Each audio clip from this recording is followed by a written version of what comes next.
Supreme court ने बुध के रोज हीरा gold Ponzi fraud case में नौहेरा शेख को 1 हफ्ते के अंदर सरेंडर करने और इन्फोर्समेंट डायरेक्टरेट यानी ईडी के साथ ताउन करने का हुक्म दिया है। अदालत ने कहा है कि अगर वो सरेंडर ना करें तो इनके खिलाफ नाकाबिले जमानत वारंट जारी किए जाएंगे। अदालत ने कहा कि इस बड़े फ्रॉड में हजारों सरमायाकारों को 10,000 करोड़ रुपए से जायद का नुकसान पहुंचा है। जस्टिस जेबी पारदीवाला और जस्टिस केवी विश्वनाथन के बेंच ने ये हुक्म जारी किया। नौहेरा शेख हीरा गोल्ड एक्जिम प्राइवेट लिमिटेड की मैनेजिंग डायरेक्टर हैं। इन्हें जनवरी 2021 में जमानत मिली थी, मगर अक्टूबर 2024 में जमानत मनसूख कर दी गई थी।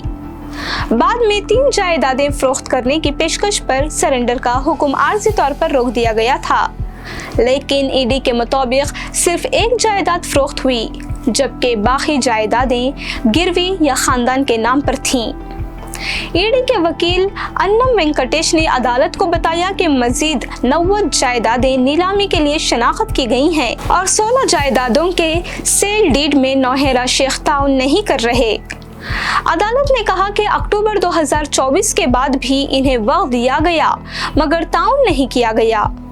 नौहेरा शेख ने मौक़िफ़ इख्तियार किया कि जायदादें कम कीमत पर फरोख्त हो रही हैं और PMLA ट्रिब्यूनल ने आर्जी ज़ब्ती की मंजूरी नहीं दी। अदालत ने कहा कि ईडी अदालती हुक्म के मुताबिक काम कर रही है और ताउन ज़रूरी है। अदालत ने हिदायत दी कि सरेंडर के बाद उन्हें जेल से सब रजिस्ट्रार दफ्तर ले जाया जाएगा और तमाम 16 सेल डीड मुकम्मल होने के बाद वो दोबारा अदालत से रुजू कर सकते हैं। ये स्कीम 2010 में शुरू हुई, जिसमें तकरीबन 15 कंपनियां कायम की गई थीं और सरमायाकारों को 36% मुनाफा के साथ 1 से 2 साल का लॉक इन पीरियड दिया गया। इब्तिदा में मुनाफा अदा किया गया, मगर 2018 में धोखाधड़ी की शिकायत दर्ज हुई।